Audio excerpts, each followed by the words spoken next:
She resigned her post as the U.S. State Department's Arabic language spokesperson. Career diplomat Hala Rharrit is with us. Thanks for stopping in at France 24. Absolutely. Thank you for having me. First off, before I ask you about your personal story, your reaction to the strong words of the U.S. Secretary of State.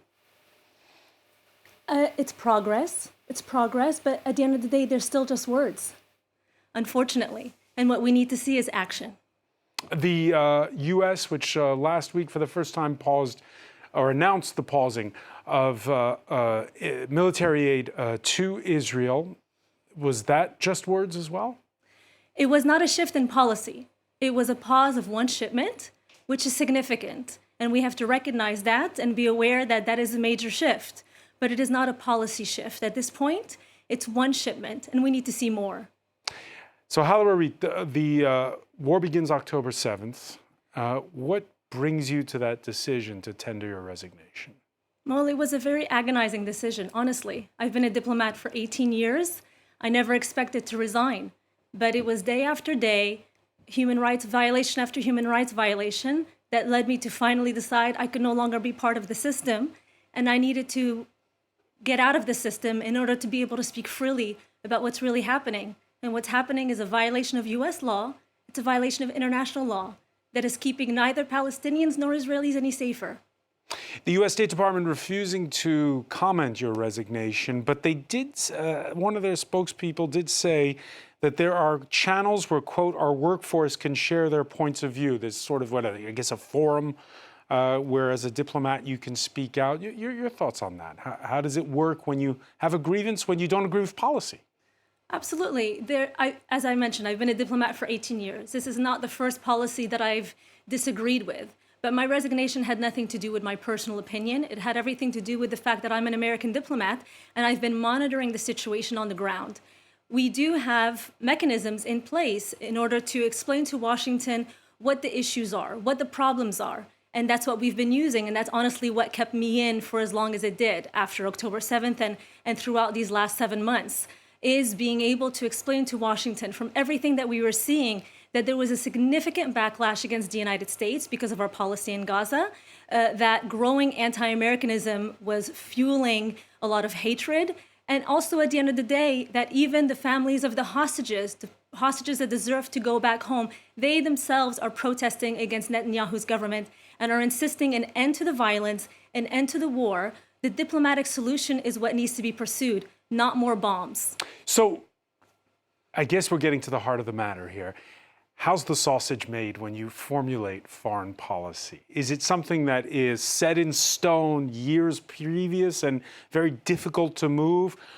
Or are there ways to change on a dime when you have unforeseen events? Well, this is the role of diplomats. Our role, working overseas, and I work throughout the world representing my government, is to be able to provide information and facts and analysis back to Washington in order for Washington to help make informed decisions.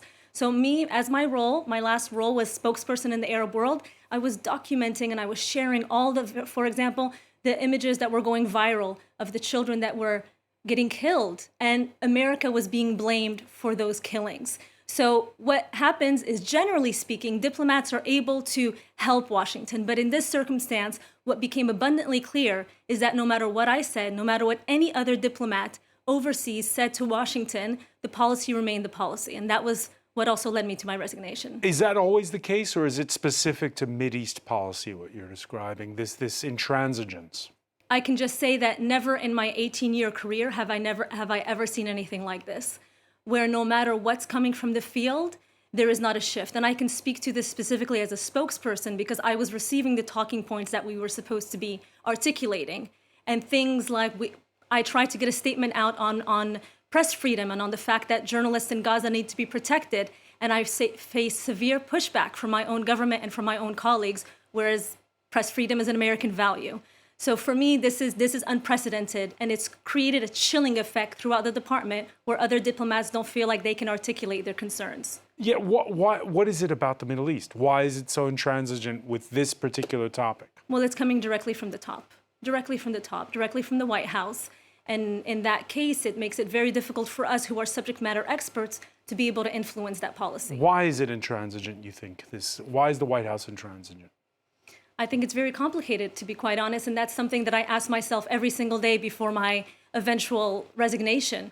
One, I think it's very clear that our domestic politics in the United States have a lot to play into our foreign policy decisions, and that's very problematic for me as a diplomat.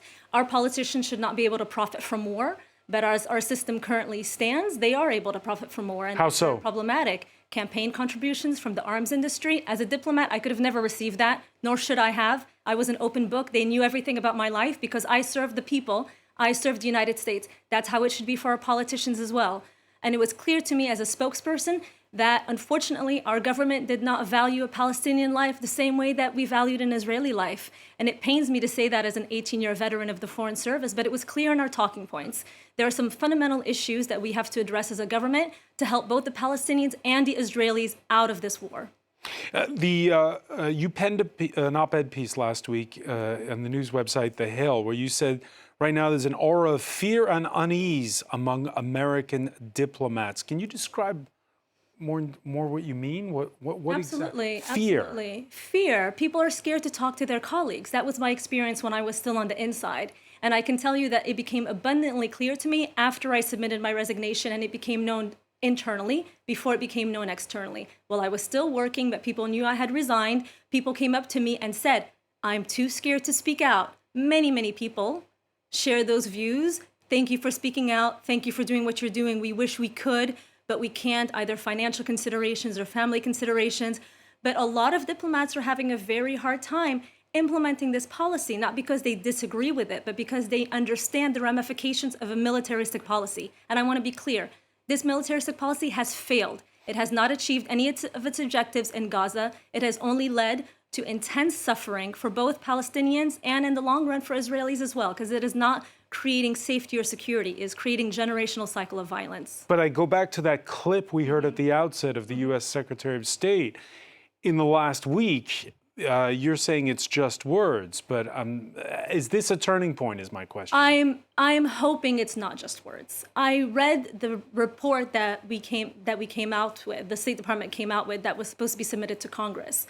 And the play on words, for me, is very heartbreaking. If our president is saying our bombs, our 2,000-pound bombs, were used to kill civilians, and we are saying also, documenting that there was violation of international law, that in normal circumstances should affect a policy review and a policy shift, not a pause on only one shipment.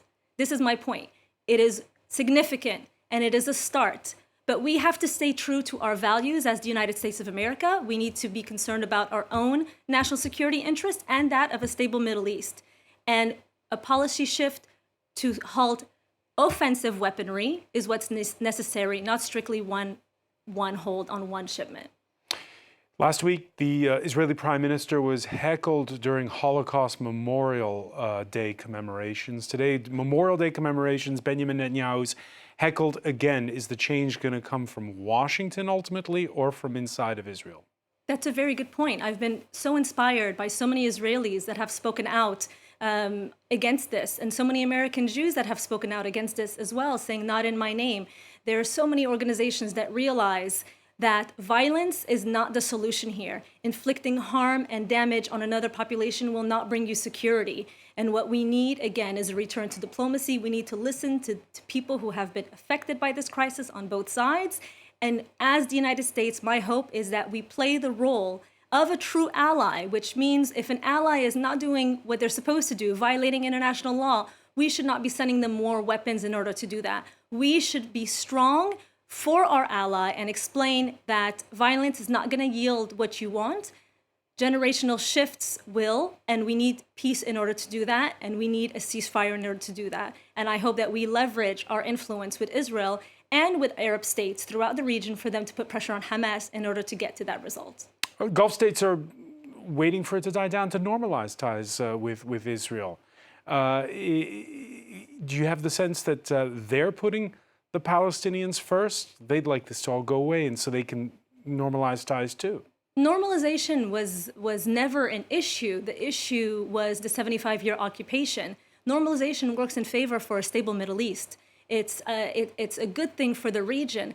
but not at the expense of the Palestinians. And this is the fundamental issue and why this needs to be looked at. The Gulf states But that didn't stop many of those countries from normalizing ties already with Israel. Indeed, I think the hope was always that it would also achieve a resolution to the Palestinian question, but we saw that you can't have one without the other, and I can't speak on behalf of Gulf states, but just what I've seen from reporting is that everyone's in agreement at this point that you cannot keep ignoring this issue and hoping that it will calm down. It won't. We need to resolve the underlying issues of the 75-year occupation and Palestinian statehood.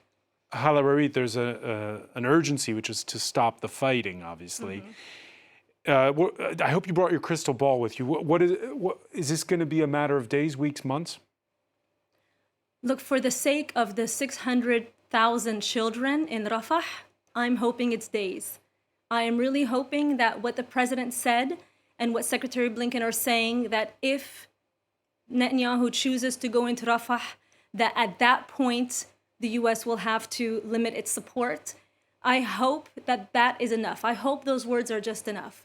But if Netanyahu chooses to still go into Rafah, even though Secretary Blinken himself said it will not give you militaristic victory, and instead massacres more children, I'm afraid it's gonna be a long struggle. But I'm really hoping that. One final question: after 18 years as a diplomat, what's next for you? Really, I'm taking it day by day. It took me a very long time to resign. It's only been 3 weeks, right? It's been 3 weeks, but before then, it was quite some time. As diplomats, everything is focused on our work, even our license plate, our children's education, our homes, everything. So it was a very significant decision for me to resign, not one that I took lightly. And at this point, I'm taking it day by day and hoping to honestly be a force for good and a force for unity. And I really want to stress that point on unity. There's been too much division surrounding this conflict, too much us versus them. And I'm really hoping that we're able to look at this conflict in terms of the human implications. There's children. No child on any side of the border deserves to get killed, and never is that a solution to conflict. And I'm really hoping that those that are making these decisions understand that all of this is breeding generational cycle of violence, and we need to stop with the arms sales, we need to stop with the violence, and we need to get back to diplomacy and have a resolution to this conflict once and for all. Hala Rharrit, many thanks for joining us here on France 24.